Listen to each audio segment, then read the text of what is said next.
I now have the great pleasure of introducing an alumnus who truly embodies the leadership, success, and spirit of professionalism that is reflected of our community. Tonight's commencement speaker, Jimmy Canning.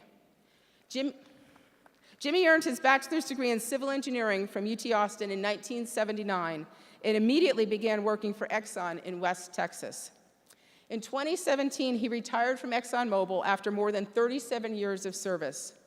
During his career, Jimmy served in a variety of technical and managerial positions. His career highlights include the introduction of carbon dioxide flooding in West Texas, the first deepwater developments in West Africa, major development and operations projects in Russia and Papua New Guinea, and the implementation and management of the Socioeconomic Center for Enterprise at ExxonMobil. Jimmy has also maintained a frequent presence on campus. He has guest lectured in a variety of classes. He chaired the External Advisory Committee for the Department of Civil, Architectural, and Environmental Engineering, and he is still a key member of the ExxonMobil recruiting team. So many of tonight's graduates may have spoken to him at the Career Expo. Jimmy, you have had a tremendous impact on your industry, and your leadership and dedication to the Cockrell School is an inspiration to our entire community. We are honored to have you here as both our commencement speaker and as one of our distinguished engineering graduates being honored later tonight. Ladies and gentlemen, please join me in welcoming Jimmy Canning.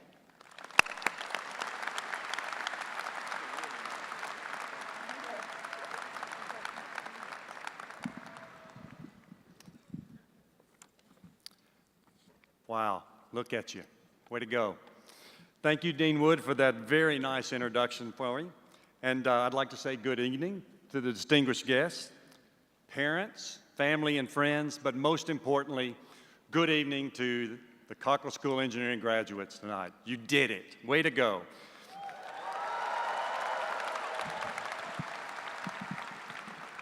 Now, graduating from this esteemed university and its top-notch engineering school is quite an accomplishment, and you should feel very proud. I did it 40 years ago, and I'm still cheering myself. I can't believe it. So you should feel exactly the same way. But now it's time for you to go out to the world and follow your chosen path, whatever that may be. I wish you much success and happiness as you begin your journey from UT, and remember, what starts here changes the world. I was deeply honored when Dean Wood asked me to speak to you tonight.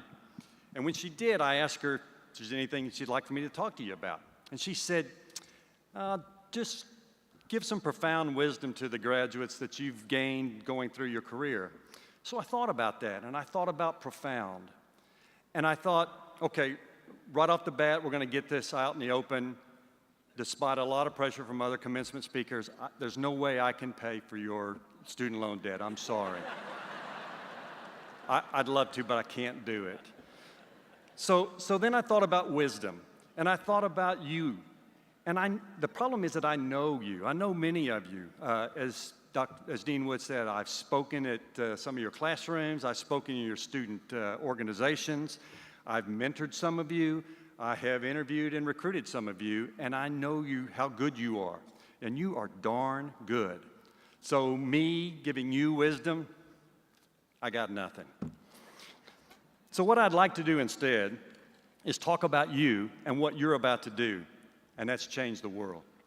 What starts here changes the world is UT's famous tagline, and if you're like me, you're proud of that, and you feel really good about being part of the UT community.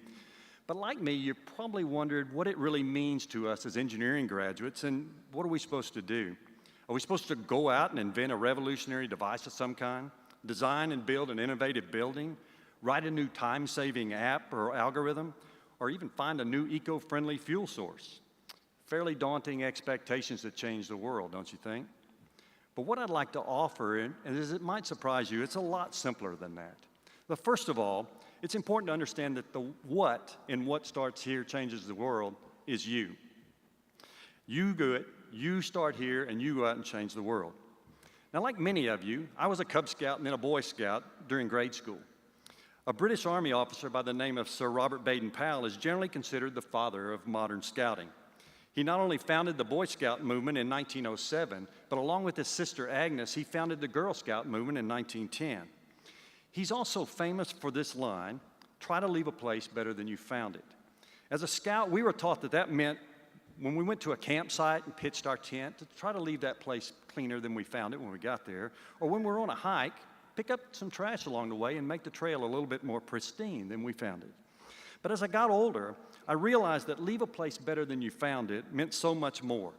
It applies to your home, your workplace, your community, the places you visit and play in, and more importantly, the people you encounter and the relationships you develop. Your job is to leave them all better than you found them.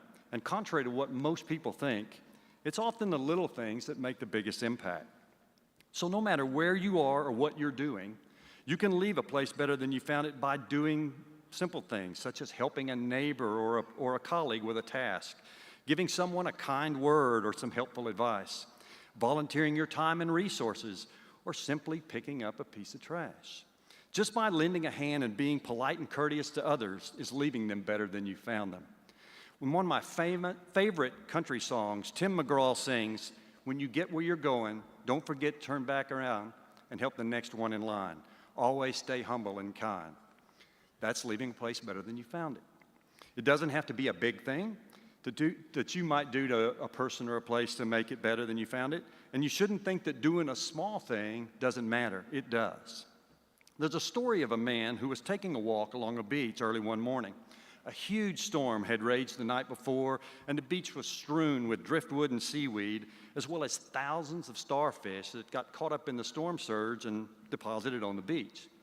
As the man walked, he saw a young boy up ahead, scurrying around on the beach. The man watched as the boy would run a few steps, pick up a starfish, and throw it into the ocean. And then he'd run to the next starfish, pick it up, and throw it into the ocean. But when the man got closer, he called out to the boy, asking, "What are you trying to do, young man?" The boy replied, "These starfish are stranded on the beach, and if they don't get back into the water, they'll die." With that, he reached down, picked up another starfish, and threw it in the ocean. The man said, "Young man, there are thousands and thousands of starfish on this beach. You can't possibly make a difference." The boy reached down, picked up another starfish, and threw it in the ocean and said, "Made a difference to that one." So the boy was making arguably an infinitesimal change to the beach, much less to the ocean. But he was making a huge difference to those individual starfishes, which made the beach better, and it made the ocean better. His small act was making a place better than he found it. Now, during the last half of my career, I had the opportunity to work with governments and communities in countries around the world, helping them understand how our project work and operations might impact them and the benefits they could derive. Now, you probably heard that the business mantra around the world is do no harm. But my team really tried to leave these places better than we found them. So not only did we provide training and jobs for the locals, we also worked with communities to enhance their livelihoods with programs focused on education, agriculture, cultural heritage, food preparation and storage, personal health and hygiene, and family services. A primary focus of ours was on women's groups and vulnerable people.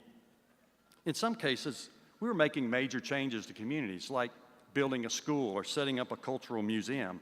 But in most cases, we were making small changes for individuals and small groups of people that built on other small changes that led to long-term, sustainable, and beneficial changes for those groups and communities. As you know, change can be revolutionary or evolutionary, and either way, affecting change is very hard, painful, and time and energy consuming. But it's all worth it if the change is for the better.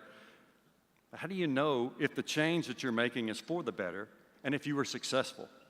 Well, as engineers, we all know that kind of depends on how you measure it.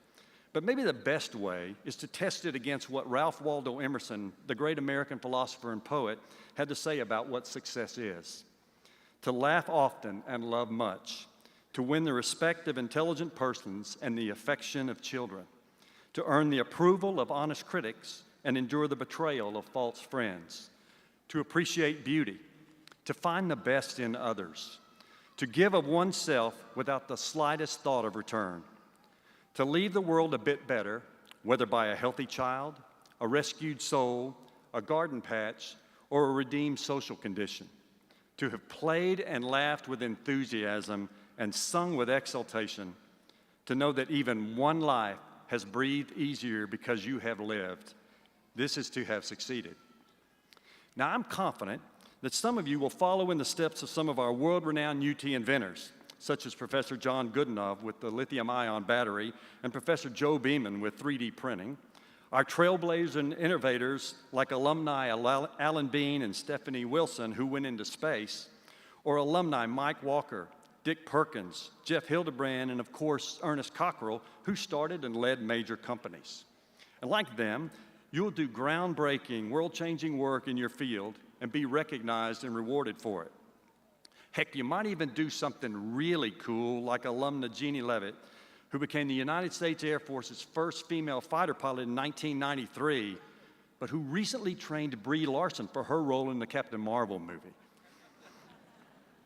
But I'm also confident that all of you will do thousands of things that go unrecognized and unrewarded, and maybe even unappreciated, but you'll leave a person or a place better than you found it.